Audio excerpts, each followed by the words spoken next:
네, 안녕하십니까. 제 영상을 봐주셔서 대단히 감사합니다. 구독과 좋아요도 부탁드리겠습니다. 네, 오늘은 수식을 말하다. 제가 연이어서 그냥사 차트를 구성하는 응용 수식을 계속해서 만들고 있습니다. 지난주부터는 주봉 차트에 그냥사 차트를 구성하는 응용 수식을 지금 만들고 있는데요. 지난번 시간에는 엔벨로프에 52주, 52주에 5%, 52주에 5%에서 엔벨로프의 지지선 아래를 땅으로 표현했습니다. 그래서 지지선의 이 부분을, 아랫부분을 땅으로 이렇게 표시를 하고요.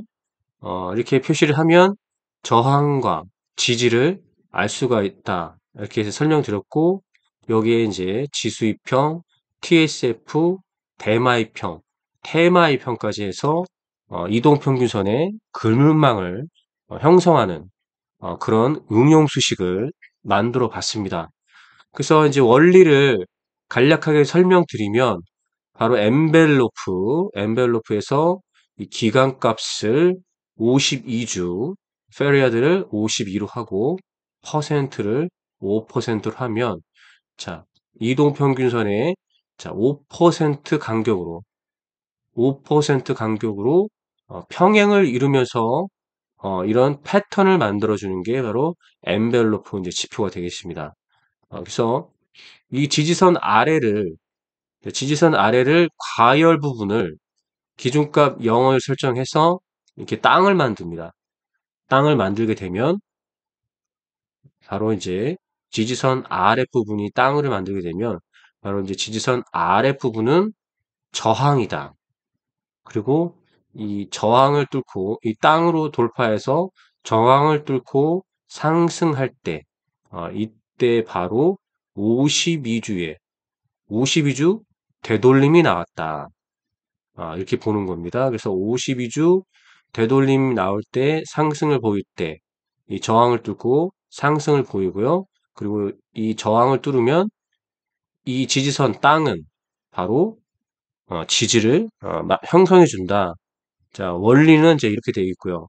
여기에 이제 이동 평균 값의 그물망을 형성하는 거죠. 그래서 TSF와 지수평 12, 그다음에 대마이평 26, 테마이평 26을 수식화해서 형성을 시키면 이평간의 배열과 그다음에 수렴과 확산을 볼 수가 있다. 이 설명을 드렸고요. 그다음에 매매법은 바로 이제 MACD와 스토캐스틱의 수렴을 봐라.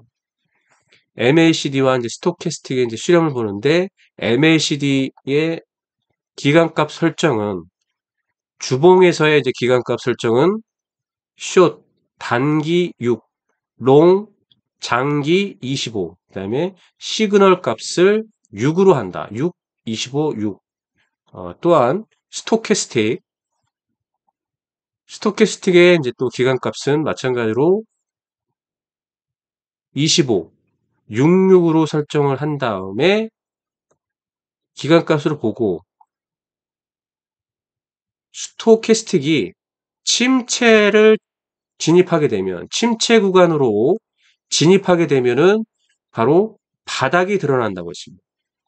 바닥이 드러나면서 침체 구간에서 스토캐스틱이 수렴을 받을 때 기술적 반등이 일어난다고 했습니다. 그래서 스토캐스틱이 침체 구간에서 수렴받았을 때 이런 기술적 반등이 일어나는 것을 볼 수가 있죠. 여기에 MACD와 시그널이 서로 동시에 수렴을 받을 때 확실한 기술적 반등이 일어나는 걸 볼 수가 있죠. 자, 그리고 이 엔벨로프의 이제 지지선, 이 땅을 저항을 돌파하게 되면 지지선 땅 아래에 있다는 거는 저항이죠.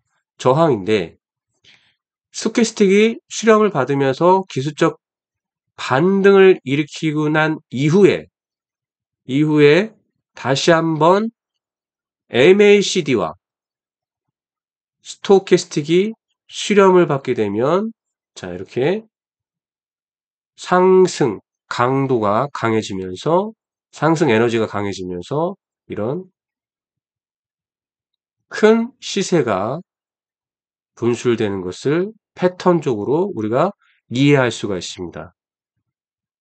그래서 이제 지난주에 엔벨로프의 지지선 아래를 땅으로 표현하고 이평의 그물망 이평을 형성시킨 다음에 이평의 수렴과 확산과 MACD의 수렴과 확산, 스토캐스틱의 수렴과 확산일 때가 우리가 좋은 매수의 타점이 된다라고 설명드렸습니다. 그래서 이번 주에는 자 오늘 운영 수식을 만들 부분은 바로 MACD 수렴과 스토캐스틱의 수렴의 자리를 강세와 약세로 표현하는 그런 응용 수식을 만드는 겁니다. 그래서 지난주에 설명드렸던 패턴의 원리를 오늘은 MACD, 스토캐스틱, 수렴 받았던 이 자리의 강세와 약세를 표현하는 그런 응용 수식을 만드는 겁니다. 자, 이 만드는 것도 굉장히 간단하기 때문에 자, 응용 수식 한번 만들어 보겠습니다. 수식 관리자에 들어가겠습니다. 먼저 이제 새로 만들기를 하기 전에 우리가 MACD와 MACD의 시그널, 수식, 그 다음에 스토캐스틱 K값과 D값, 시그널, 이 수식을 먼저 불러온 다음에 여기에 이제 응용 수식을 적용을 시키겠습니다. 또한 이제 조건이 이제 있습니다. 조건인데 강세 또는 약세에서 강세 부분에서 보면 이 지수이평 12 주가가 최소한 지수이평 12에는 올라와 있어야 된다. 자, 지수이평 12는 바로 주봉에서의 지수이평 12주죠. 자, 그럼 12주는 바로 일봉에서의 50일에서 60일 이상이 되는 그런 이동평균선이 되겠고요. 바로 이동평균선 60일에 주가가 올라탔다는 건 바로 이제 정배열을 뜻합니다. 정배열을 뜻하기 때문에 최소 주가가 지수이평 12의 위에는 있어야 된다. 그래서 강도가 강세 표시가 나타날 수 있는 부분이 바로 지수이평 12로 되고 MACD와 스토캐스틱이 수렴이 된 자리에 강세로 표시되는 그런 강세, 약세를 조건을 하는 겁니다. 자, 먼저 MACD에 관련된 수식을 불러오겠습니다. 그럼 검색창에 MACD라고 검색을 합니다. 자, 그러면 이 부분에서 수식 1번은 MACD의 오실레이터에 대한 수식입니다. MACD의 오실레이터에 대한 수식이고 수식 MACD가 여기 있죠. MACD 1번은 MACD의 오실레이터 부분. 자, 수식 2번은 바로 MACD 본선의 수식입니다. 그러면 MACD 본선의 수식을 복사를 한 다음에 메모장에다 옮기겠습니다. MACD 본선을 메모장에다 이제 옮겼고요. 그 다음에 시그널이 있습니다. 자, 시그널 있죠. 자, 시그널 수식을 복사해서 다시 메모장에다 옮겨 놓겠습니다. 다음 스토캐스틱 선과 시그널을 수식을 불러오겠습니다. 그러면 영문으로 STO만 쳐도 영문 STO. 그다음에 검색을 하게 되면 여기 스토캐스틱 슬로우라고 되어 있죠. 스토캐스틱 슬로우를 선택을 해서 보면 자, 스토캐스틱 K값과 D값의 수식입니다. 수식 1번에 있는 부분을 복사를 해서 자, 메모장에 옮겨 놓겠습니다. 다음 스토캐스틱 시그널 자, 메모장인 것을 복사해서 메모장에 옮겨 놓겠습니다. 자, 그러면 MACD와 MACD 시그널, 스토캐스틱과 스토캐스틱 시그널. 자, 이렇게 이제 수식을 불러왔고요. 자, 메모장에서 작성을 미리 한 다음에 수직 관리자에 적용을 시키겠습니다. 그러면 MACD를 변수를 일단 적용을 하겠습니다. MACD 본선 돼서 요거는 이렇게 하겠습니다.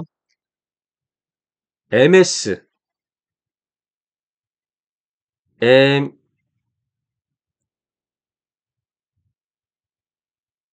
MS는 자 이렇게 한 다음에 여기서 MACD가 시그널 선 위에 있어야 되죠.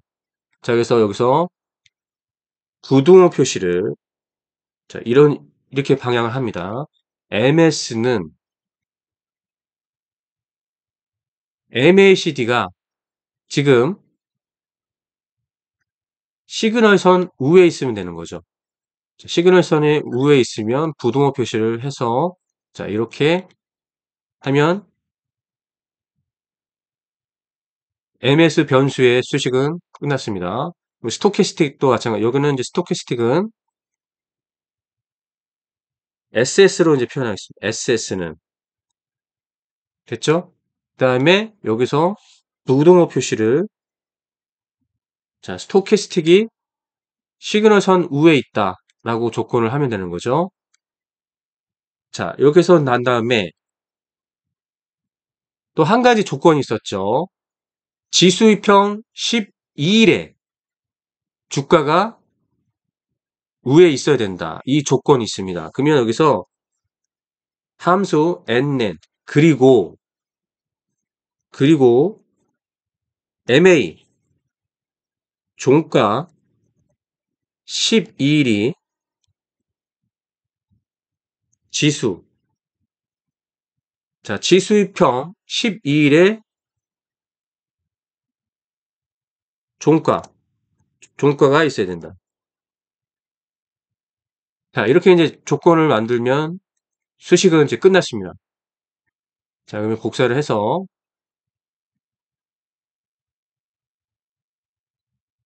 자 복사를 하죠. 그 다음에 수식 관리자에 들어가서 강세 약세에 들어가겠습니다. 강세 약세에 들어가죠. 강세 약세에 들어가서 새로 만들기. 먼저 강세 약세 이제 새로 만들기 하는데 이 강세 약세 명을 MACD 플러스 스토캐스틱 이거를 수렴 강세 약세라고 그냥 이름을 짓겠습니다. 자, 이 수식을 붙여넣기를 합니다. 됐죠? 그 다음에 이 수식을 약세 부분에는 그대로 이제 붙여넣기를 한 다음에 부등호 방향을 반대로 하면 되겠죠? 부등호 방향을 반대로 한다.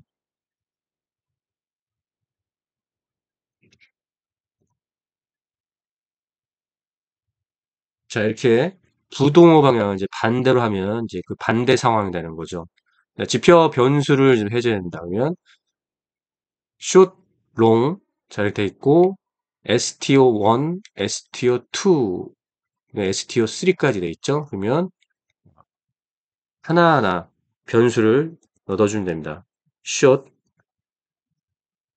short 몇이죠? short 6이죠. long 바로 25죠. 자, 시그널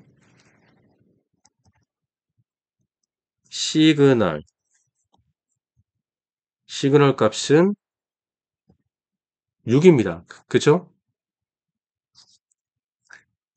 다음 여기서 STO 1번 몇이죠? 25죠. STO 2번 6이죠. STO 3번 6입니다. 그렇죠? 수식 검증. 수식에 이상이 없습니다. 작업 저장. 닫기.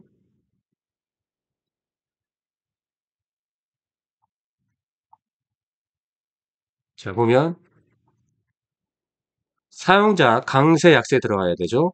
사용자 강세 약세 들어가서 작업됐던 제일 마지막 부분.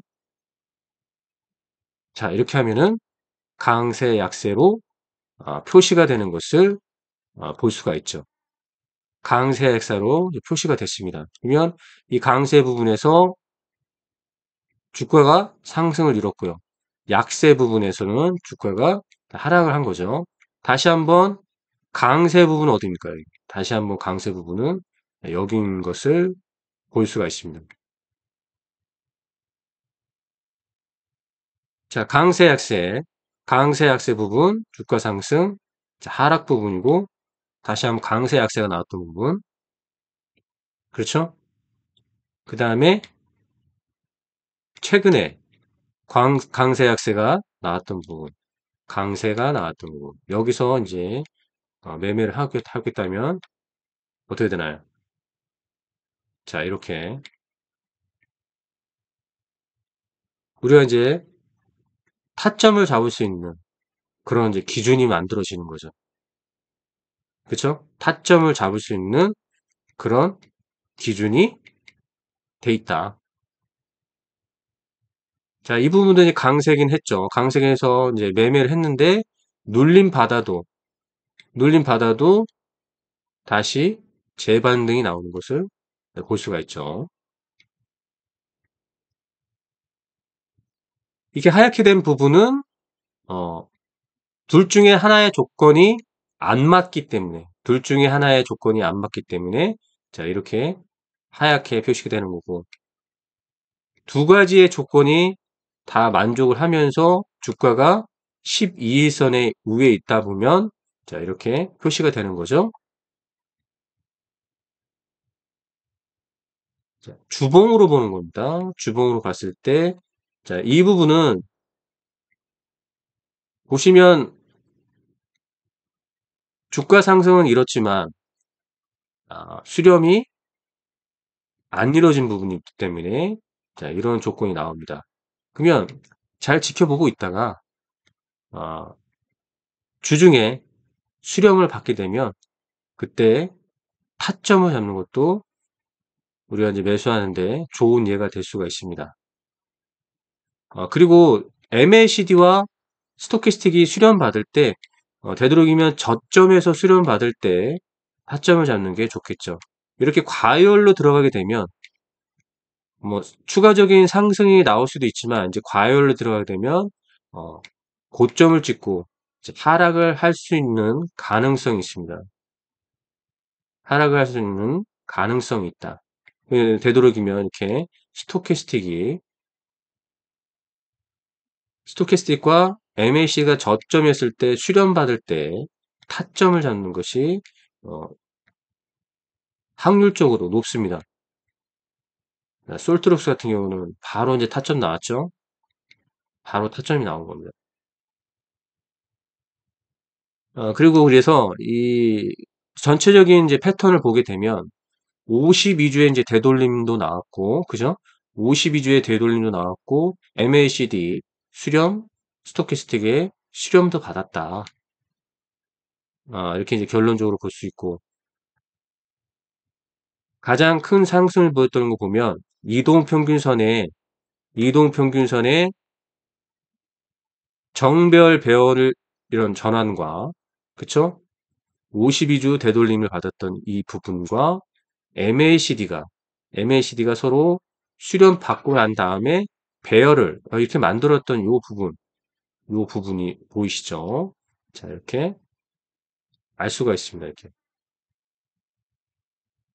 네, 이런 부분들을 보면 지금 스토캐스틱이 과열로 이제 진입했다는 얘기죠. 이렇게 이제 반등이 나왔지만 결국에는 과열의 이 지역에 있기 때문에 고점을 찍고 내려올 수밖에 없습니다. 그러니까 이 부분은 타점이라고 볼 수 없는 부분이죠. 이 부분은 타점이라고 볼 수 없습니다. 왜냐면 MACD와 스토캐스틱의 위치가 굉장히 고, 고점에 있다. 스토캐스틱과 MACD가 굉장히 고점이기 때문에 우리가 수렴 받을 때 되도록이면 저점의 자리에서 매수를 해야지 좀 확률이 높다라고 보여지는 겁니다. 이해가 되시죠? 네, 오늘은 여기까지 하겠습니다.